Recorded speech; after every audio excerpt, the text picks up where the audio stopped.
Welcome to another episode of Purchase to Profits. I'm Seth Ferguson.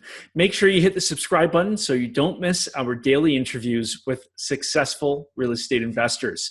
Our guest today bought his first property at the age of 18 and now owns over 200 properties worth more than $50 million with $500,000 a year in passive income. He now helps other investors build their own portfolios. Nathan Birch is the founder of BInvested. I like to think of my own investing as like a baby, right? And a baby is born, and when you have a child, it's every 3 months it sort of changes and it grows. It has, when it's born, it sort of can't move, then its eyes open, then it starts making noises and whatnot. And I think as a human, we stop growing, as humans grow around the teenage years. And for me, I'm constantly, every 3 months, I'm evolving into the next person that I'm going to become. And throughout my own investing journey, it's been the same. And I think what's really important is to make sure that you treat your investing like a business, because a lot of people don't. They just go out there to buy a property and hope that they're going to get rich, and they hope they're going to make money and all that sort of stuff. But the important thing is to, understand what you're trying to do and where you're trying to be. And I often think about it, if I'm on one side of the country, I'm trying to travel to the other side. So here I'm in Australia, I'm in Sydney, and the furthest part of our country is Western Australia. And, I often ask people, how would you get to Perth, which is the capital city of Western Australia? How would you get there? And people would be, most of the time they say you'd fly and catch a plane there. But realistically, the question that no one ever asks themselves is, where am I already? Am I already in Western Australia, right? How would you get there?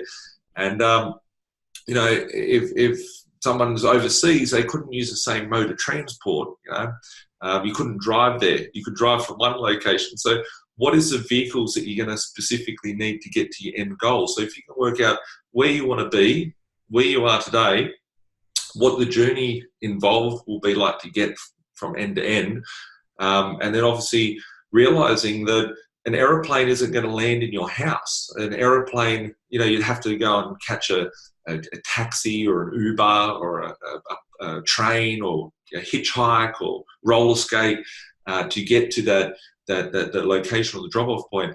And I think it's important to work out that each step requires a new version of yourself and new markets that you'll come into. We're heading into a very, very different marketplace globally. This is the first time that the global markets have been connected so much like they are today.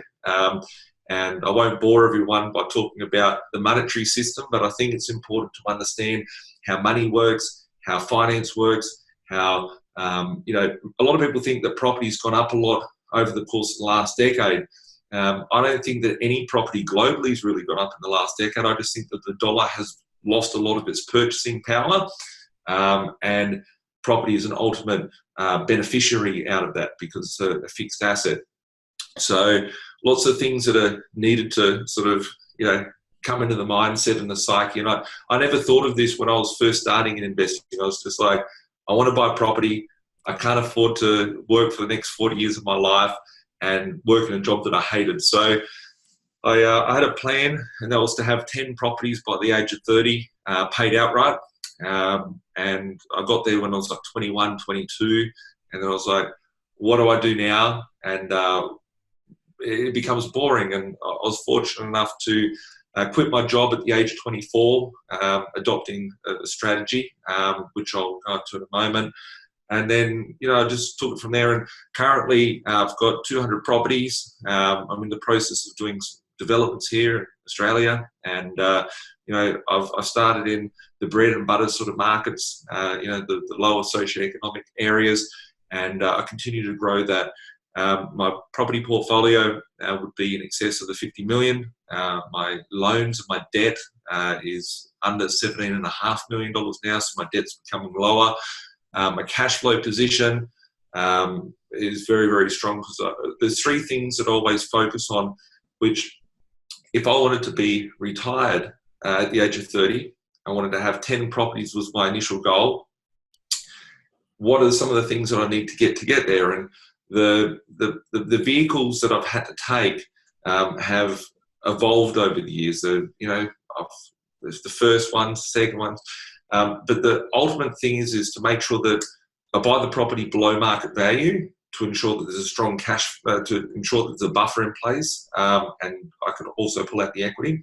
I make sure I've got a strong cash flow to ensure that it doesn't eat into my lifestyle and actually contributes to my lifestyle, and I want to make sure that it's got upside for capital growth. So if I can make a property that delivers all that, I'll repeat it over and over. There has been challenges in today's market, which have been in previous markets also.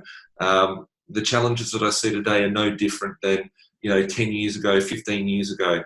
I bought my first property at the age of 18, 15 years ago, and I had issues getting finance then. I have issues getting finance today, but having the right foundations are ultimately what's important to get through. And I often think, like people say, what haven't you ever been deterred from it? Haven't you ever thought, it's all too hard and all that sort of stuff? But for me, what's too hard is, you get, if you're fortunate enough, you get 80 years out of this life that we live. 20 of them you waste bumping into things and stuff, becoming an adult. You got 40 good years, and you got 20 years hopefully at the end that you can enjoy. And most people don't get the chance to enjoy it because they're always working and stuck by the carrot of consumerism and the way that the world packages us up to be. And the 40 years, what's risky to me is working 40 years in a job that I don't like, that I wouldn't want to do, in order to sit there and die and not enjoy it. So property was a vehicle that enabled me to be able to exit the workforce at the age of 24. I actually quit my job in the middle of the GFC. So 10 years ago, it's my 10 years of quitting my job. And it's that's the opportunity that it's been able to give me, is the options in life to do what I want, when I want, how I want. It's been an interesting journey. So. Yeah. And you mentioned now you're sitting in a pretty good equity position with your portfolio. Was that a conscious decision based on where we are in the market cycle now? I think it's just that I couldn't get any more debt. I'd like to have more debt, but the banks and ultimately, if we look at, so over here, you got there's the Big Mac. Everyone's got a Big Mac in their country. A Big Mac today costs probably double what it did 10 years ago, and that's because the value of the money is buying less. And I realized that you can leverage different things in life. I didn't want to leverage money back in the day. I was scared of debt. But what I realized is that leveraging money is awesome, because debt becomes irrelevant with inflation. And the way that the monetary system is designed, you can pay today's debt off with tomorrow's dollar. Cash flow is important. A lot of people think that I do risky moves because I buy lots of property, I've got debt. But I think the risk is minimized by having the right strategy in order to get there. Yeah. Yeah. And now with your business, obviously the market conditions are a lot different than when they were back in the GFC. How has your strategy changed to adapt to the market? Are you doing a little more development? I know you were in the news a while ago about doing a mass purchase with some buyers. Yeah. Yeah. So what's different for me today from 10 years ago? When I built my portfolio, I was just working a job. I never wanted a business. The business sort of just came after I was successful. People wanted help of what I'm doing and stuff. And back in the day, I just bought properties, rented them out. Nothing sexy, nothing flash, but very fundamental sort of investing. So you've got continuous sort of cash flow streams, and you're protected from all angles. Nowadays, I've been through different phases where I've picked up, just a little bread and butter, low socioeconomic properties, to top end sort of real estate that I've picked up at bargain prices. But sometimes I find glitches in the market, and the glitches that I've found is that, whether it's a developer needing finance or whether it's someone that's in financial distress, I found probably about 8-9 years ago that buying properties in bulk is awesome. When someone's in trouble, so I built an organization, BInvested, the group of companies, and in essence, what we do sometimes is do bulk purchases where, I can knock off 20, 30, 40% off the purchase price and get them so far below market value that myself and my clients actually, and I just charge people a fee, like I work on behalf of the clients. But our business has grown. So I started the business just as a YouTube video. No one had YouTube back in the day. And it grew and grew. And we've got over 20 different companies in the organisation now, ranging from law firm, financial planning, purchasing, education, end to end. So, but it's Yeah. So I'm always curious because now, obviously, almost everybody would say you have achieved the ultimate success in real estate. How did your mindset have to change from, let's say, buying your first 10 properties in your foundation portfolio to being able to scale up your business to where it is today? Yeah, it's changed because at the start, the mindset, like if I found the 20-year-old version of myself, I'd give myself a slap across the head and be like, grow some balls or whatever. But the self-limiting beliefs at the start that I had compared to what I have today, like it's important. A lot of people say, I just realized as we're in the video that I haven't even done my hair today because I'm just so busy hustling and doing stuff and making things happen. The investing itself, you mentioned beforehand what would be a standout deal for me. Mm-hmm. It's like, I look at, as I said at the start, like treating it like a business. If we look at McDonald's, for example, McDonald's sell a cheeseburger, a Big Mac, and it's internationally known. And it's the same patty, it's a different bun, it's the same pickle, and it's mixed around a little bit. You don't see McDonald's selling pizzas and, maybe in some part of the world, but the core fundamentals apply. And it's just that same process over and over and over again. And I think that, my portfolio, from having certain types of properties I've experienced from, blocks of units or multifamily units, you might call them, to shopping centres, to singular apartments or units or condos, whatever you'd call them, all the way through to houses and large land banking exercise. And some of the things I'm working on at the moment, shopping centres and caravan parks and stuff like that. But, I still purchase the bread and butter and the fundamental sort of properties for my portfolio. Moving forward. Have you ever tried some strategies that you thought would work but ended up falling flat? Yeah, I've had to adjust the strategies over the years. I did go to some regional sort of areas a few years ago. I've never touched wood. I've never lost any money on property. However, some of the administration sort of stuff around your property investing journey can slow you down. So I think a lot of people go out there, and especially in markets like what we've seen globally, they've all become heated. The money's been so easy, so affordable to get. Everything's been rising. People are just speculating things are going to go up. And I see a lot of people hurt themselves. And the funny thing is funny for me, but not for everybody involved, is that the properties that I buy for myself and for my investors, quite a lot of the time, like I look back on what they were sold for 5 years ago, 10 years ago, was, 20%, 30% more than what I'm paying for them today. And, I think the due diligence is very, very important. And if you can get the strategy right from three angles, which is purchasing strategy, the management strategy, and the finance strategy in line, that is the important key. For me, going back about 36 months ago, I went out and bought about $10 million worth of property in 1 month, bought like 20 properties. And when it came time to settle those properties, I couldn't get the finance for them. And I didn't realize that globally we were heading into a different liquidity sort of trap in the market.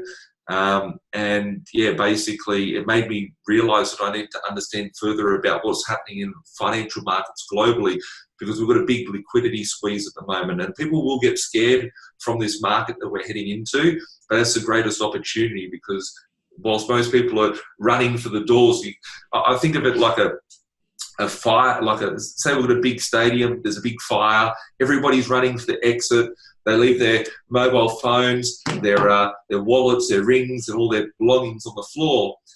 If you can be smart and strategic and know that you could lock yourself into a fire stairwell or something like that, the fire brigade is going to come within a few hours, right? They're going to put it out and you're going to be safe. And I look at it from a perspective of the financial markets. Everybody's running and leaving their wallets, phones, and watches on the side, where that's the opportunity to go and take advantage of this market now. For me personally, I've never let my emotion overtake my knowledge. I like to make educated decisions, and one's based on logic, not on the emotion. And I think that emotion is where people get killed. I've never lost money on property, but there's things that I would do today that are different in order to, like, the wisdom and the grey hair that's in my beard would serve me better. Yeah. So if somebody's watching right now and they have not even started building their portfolio, what advice would you give them to be able to start out today? I think first and foremost, get yourself educated, having the right strategy. If you can get the right strategy in place, that's the key, because a lot of people just go out there and make hasty decisions and flippant decisions, which will get themselves into trouble. Getting educated, there's a lot of knowledge out there for people to share their own stories. Shows like what we're on right now with you. I know that going back 15 years ago, there was no internet for me to be able to use as a resource. There was very lack of resources out there. So if you can educate yourself, make sure you get yourself structured correctly by having the right team, whether it be your advisors on finance or strategy or legal or accounting. And then once you've got everything ready, you know what you need to do, go and take action. I think a lot of people fear to take action as well. There's so many knowledgeable people out there that know what they should be doing, but don't actually take action. Yeah. And make sure that you know your numbers, because if you have the right strategy, you know what you need to do, those properties that you're going to go out and purchase will be in line with your goals and your investing journey. Numbers don't lie. People's emotion lies. People's stories or self-doubt or whatever will be a lie. But numbers are fundamentally correct. So if you can make sure that you're buying with logic, that's the crucial part. So, yeah. And you mentioned taking action. What made 18-year-old Nathan Birch take action? Because that's, most 18-year-olds are worried about a lot of other stuff other than buying real estate. Yeah, I got excited by property when I was 13 years old. Like, my parents had me later in life, and they were almost 50 when they had me, and my brothers were in their late 20s, in their 20s, 30s when I was like a teenager, and I was sitting there. I was like, wealthy people have property. Yeah, I come from a poor family, blue collar. Just my family had to hustle. My dad had to work 2 jobs. And I realized that wealthy people had property. I wanted to have property. My brothers were buying property, to live in, just a house to live in. I was like, I want a property. And then I failed every grade from kindergarten to year 12 at school. I failed every grade at school.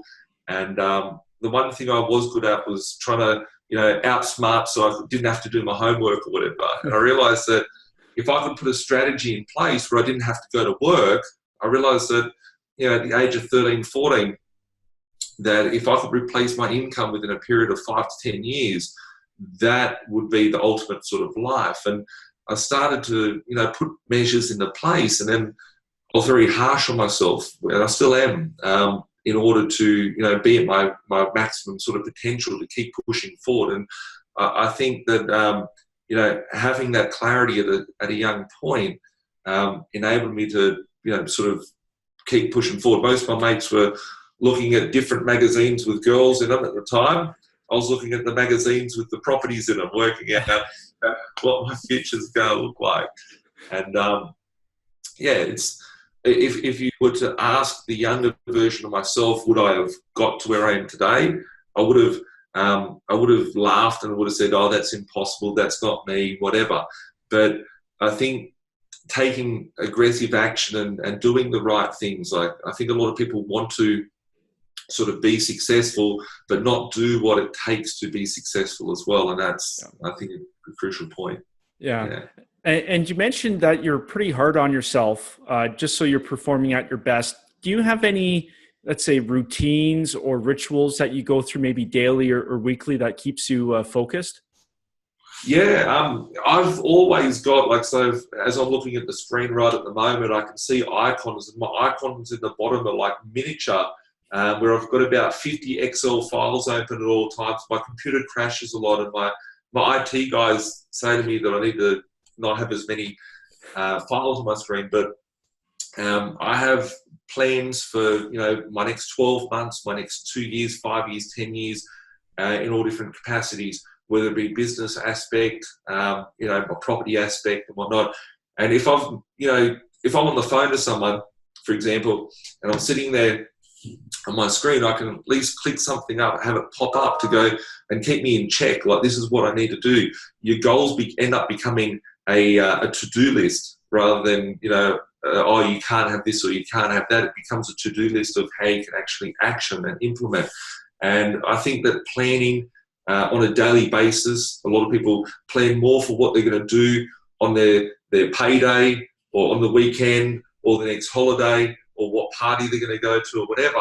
And I think a lot of people plan more for those little hits in life, the sugar highs, rather than, where they're actually going to, what their financial future looks like. And, a lot of people forget to even think about that because it's like, oh, I've got to do a job, or I'm stuck, or the system tells me that I've got to be this person or be this way. So I'm constantly reminding myself to be accountable by looking at the things that I'm working towards and the actions of what I need to take on a day-to-day basis. I cut out anything out of my life that isn't helping me get to where I want to be, because I just need to be focused on that. So a lot of people think that I should be out partying and having fun and all that sort of stuff, and that's how Nathan gets ahead. I'm a pretty boring sort of guy. That's why I wear a white T-shirt every day because I don't have to think about it, and it looks good with a vest if I'm on TV. I watch a lot of YouTube, not cat videos or people hurting themselves on epic fails or whatever. I'm constantly researching about how financial markets work and what's happening in certain economies out there around the world, in all global economies. And even what's happening in other asset classes. So I talk a lot about property, but I also, research a lot about other financial markets to understand, if you have a cup of water and it's full at the brim and you drop something inside it, obviously that action is going to have a reaction of water flowing out, and you need to understand what's coming to these markets. So if you can be ahead of the markets by 12, 18 months, 24 months, that's the greatest thing. I generally go to bed at about 4 o'clock in the morning every day, and I wake up. Most people say to be at a maximum capacity, you need to be up at 5 a.m. when the sun comes up. For me, I normally wake up at about 9, 10 o'clock in the morning, go to bed at about 4, and everything that I'm doing throughout my day is sort of living a life on a journey of where I want it to be, and taking control of that rather than the circumstances around being a distraction and keeping me away from that. A lot of people try and, justify why they shouldn't be successful rather than working on what they can do to improve themselves. So, yeah. Yeah, no, I think that's a really good point. And right now you've got about 200 properties. Out of all those deals, is there one that stands out as a keystone deal? Yeah. There's a few that sort of do. I might, if you don't mind, if I just pull out maybe 3 or 4. Oh, for sure. Yeah, go for it. So all my first ones were like very basic sort of properties that I knew that if when I retired, if you remember, like me saying before, I retired in the GFC. So I was fearful the 3, 4, 5 years beforehand. I got into the property market as the markets were about to implode, and I saw the pain out there. And I used to think to myself, if I lost my job, could this property still be held? If the market falls by 20%, would this property be recession-proof? And I wanted to make sure I built a recession-proof property portfolio when I first started 15 years ago. And looking at it, the properties that I bought are the type of properties that everybody would always need. They weren't risky. They weren't flash. They were just, cheap units with good rents, or cheap houses with good rents that would look after themselves. From those properties, that appeased the bank. The bank liked what I was buying. And I look at some of my chunkier deals, so like big apartment complexes where I've got like 30, 40 units, shopping centres and stuff like that. And then I look at the types of properties that how I was able to finance them. And that's from the foundations being set. So there was one property I bought, which is a block of 40 units in Western Sydney, and it was $1.6 million. And I had to buy it cash. And the only way that I could go and buy it cash was in order for me to do that, I pulled the equity from those other type of properties that I had. So if I didn't have my little bread and butter type of homes, I wouldn't have had the net worth or the asset position in order to get that capital cash in hand and take and buy that block of units cash. So that action led to that action led to positive cash flow on that.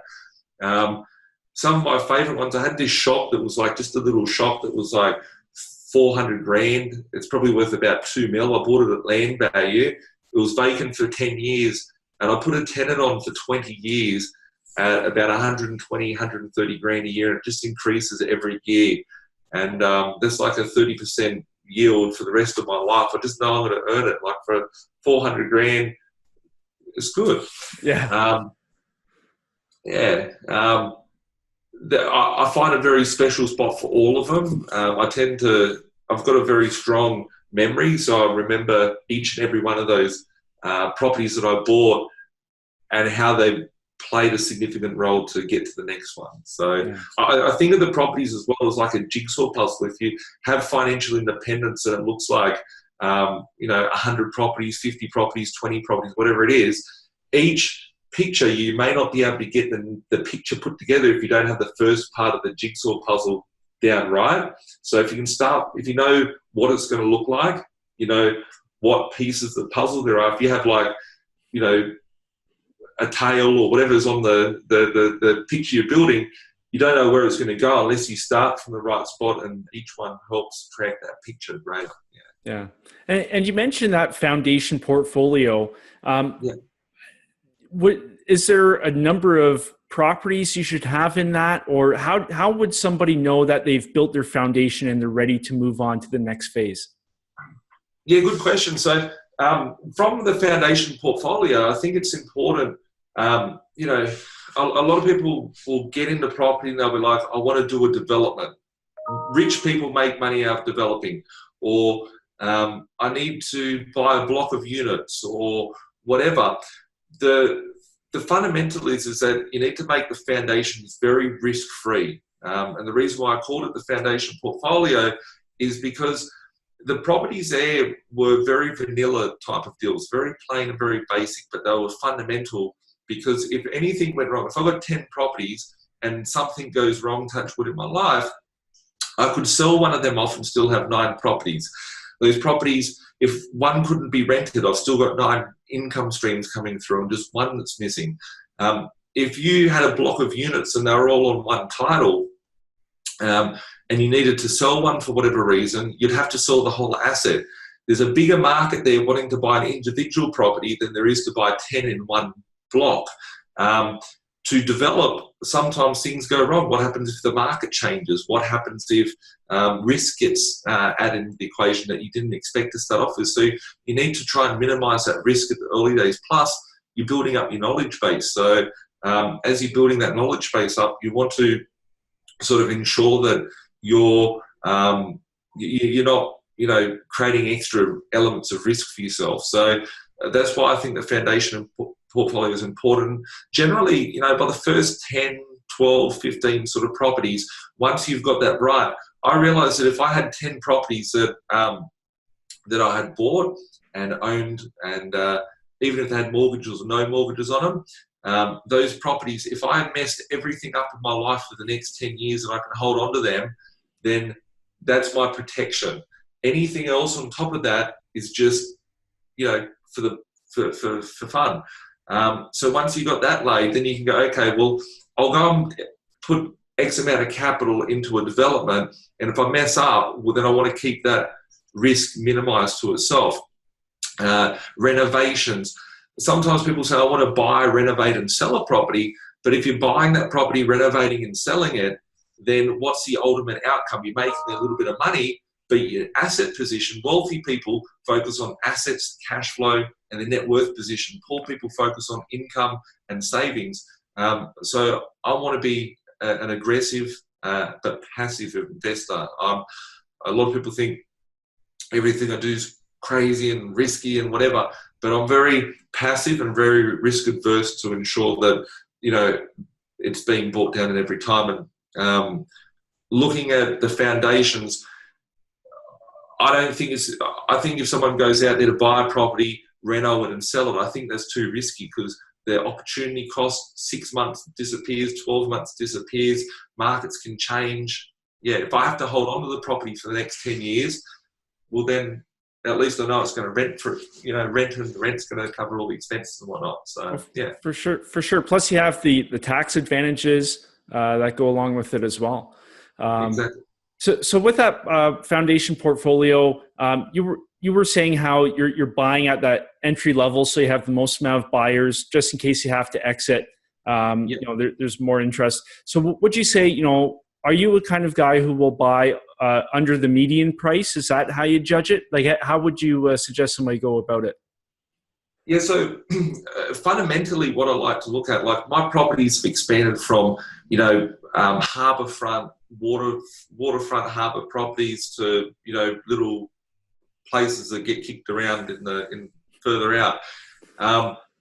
For me, I like to make sure that I'm in the heartland of whatever the city is, like the real, where the families, where some of the places could start in a battler area where, like, you've got the low socioeconomic or whatever, which is where you're referring to. Those properties that I look at, I don't want to buy a property because it's cheap. Like, I want to buy something of value. I don't want to buy something just for the sake of being cheap. If it's cheap and it's flood affected, well, that ain't a bargain. I want to buy a bargain.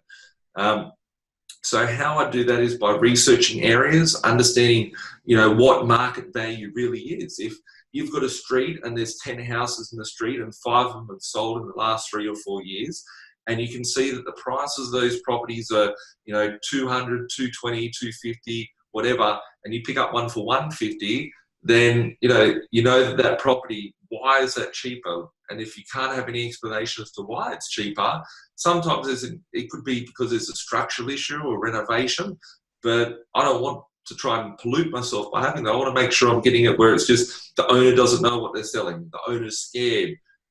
Knowing the market is a crucial factor. So back in the early days when I first started, I'd spend like 6 to 8 hours every single day researching markets. That's before the internet. There was no realestate.com or whatever to go and look. I think you got Craigslist or there's some property places here where you can buy property from. Like I used to just physically pick up the magazines, call the agents, look at the areas, lose the leather on the bottom of my shoes by knocking on the doors and asking people what's happening, and try to draw the conclusions myself. And I think over time what's happened is that because I've got, like, throughout my businesses where I help people in my advisory service and whatnot, I've been able to do a lot of extra transactions. So whilst to say I've got 200 properties myself, I've probably maybe sold like 50 or 60 of them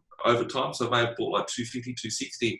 But for other people, I've been a part of over 10,000 real estate transactions in the last decade. So with doing those transactions, I've built relationships with real estate agents, and those agents, when something comes on the market or before it comes on the market, they'll tend to call me first and be like, Nathan, I've got a property that's cheap. I've got something coming up. Do you want it? So I don't have to do as much of that hard work because it gets systemized over time. So, yeah. Yeah. But I think you make a good differentiation. You had to start doing the hard work when you first got going, and then it gets easier as you build your contacts and your networks. Exactly. Yeah. Exactly. There's a lot of people, I think, tend to think when you get into property that, I wanted it to be a get-rich-quick scheme. But, if your definition of quick is 5, 10, 15 years, well, that's what it is. It's a longer-term sort of play in a game. But there's all different ways to make money out of property. All I know is the ways that I've made money out, and it's worked, and it's I know I'm a smart person. I don't mean it like, I'm so smart, but I'm not the smartest guy in the shed, right? Like, it's not, you don't have to be a rocket scientist to go and do this. It's just having, determination, a plan, a system, and something you can work towards in order to reach your goals and your potential of where you want to be. So, yeah. And we talked about this a little bit before. How has real estate changed your life? What impact has it had? Yeah, so for me, if I didn't invest in property and take the actions that I did going back 15 years ago, and even up to about 18 years ago was when I first started getting excited by property and researching it and whatnot.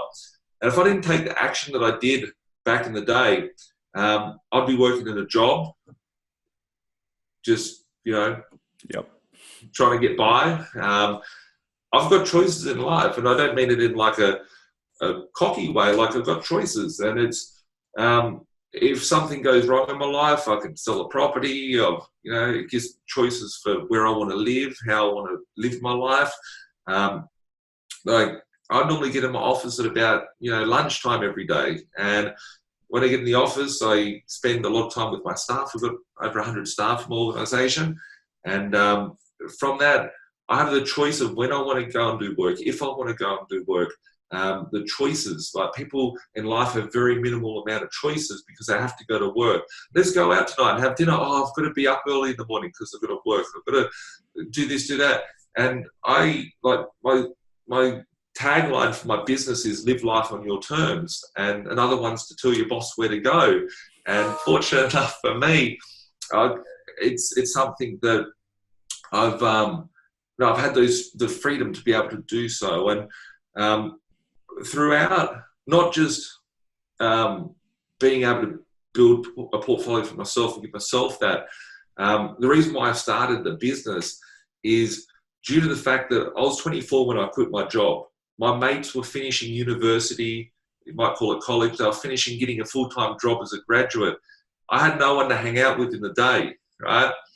And seeing other people that are hitting their own financial journey, it's success breeds success. So, like, being able to be a part of people's lives and being a part of their journey for them to improve their lives as well has been a very humbling sort of experience because I have the choice and the ability to do so.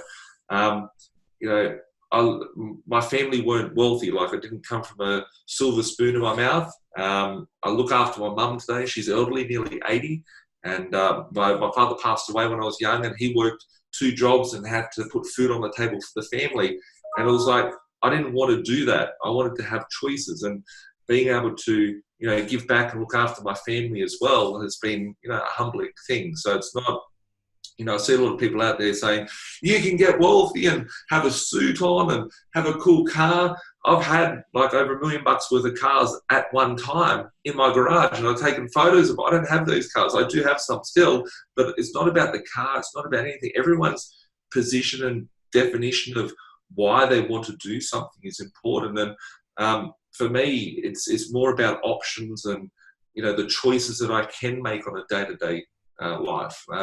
I wanted to ideally have children and all that sort of stuff when I first started. And I thought to myself, how could I raise children if I can't even look after myself? I want to be able to take my kids to school in the morning and not have to be forced to go to work. And, you know, I think I can say that I've got that level of, you know, option in life nowadays. So, yeah. Yeah. And that's such an important point, because everything you were talking about there was about your time freedom. Yeah. Like the money didn't even factor into it. The money gave you the choice to spend your time how you want to spend your time. Yeah, like people always say to me, don't you think you'd want to sell all your properties and just have all the money in the bank? And it's like, why do I want all these pieces of paper with dead criminals printed on them, right? It's like, what's it going to do? The money's going to buy me less tomorrow than what it can today, right? Yeah. I could have bought, back pre-GFC, there's these things called paddle pops. They're like an ice block in Australia, like an ice cream. Yeah. And they were 80 cents each. And now they're $2.50, 10 years on. So if I had $1,000, I could have bought 1,200 ice blocks 10 years ago, or I can buy 400 today. Yeah. And, you know, in life, we're taxed not just by taxing us on our money that we have, or these little lucky notes that we can go spend. We're taxed on our time. You know, my timing is the worst thing in the world. Like, if I could improve one thing in my life, I could be more prompt on time. And it's like, yeah, it's something that options are created. Like, it's just to be able to give yourself freedom. Because I know for 100% certainty that, you know, if people go to a 12-year indoctrination camp to become a good tax slave, right? Yeah. And if they had an option for choice of what they would do for that 40 years out of their life, and if you put 80 years of one's life into perspective, it's only 4,000 weeks. 4,000 weeks. 4,000 weeks isn't a long time that we get to live, because we waste a week here, a week there. Most people get to have 4 weeks off holidays per year. 4,000 weeks you get to live, 4 days with 4 weeks off per year. But, you know, giving that time back to yourself, you can do the things you want, whether that's traveling. Traveling's not for me. Whether it's, you know, buying cool things and consumeristic stuff isn't for me. Spending time with the ones that you love, doing the things that you want, saving animals that are sick, you know, whatever it is, that's what's, you know, should be your core reasoning as to why, yeah, you're on a journey. And it's the property is just the vehicle to help you get there. The strategy is the timetable for it to run along to get there. Yeah.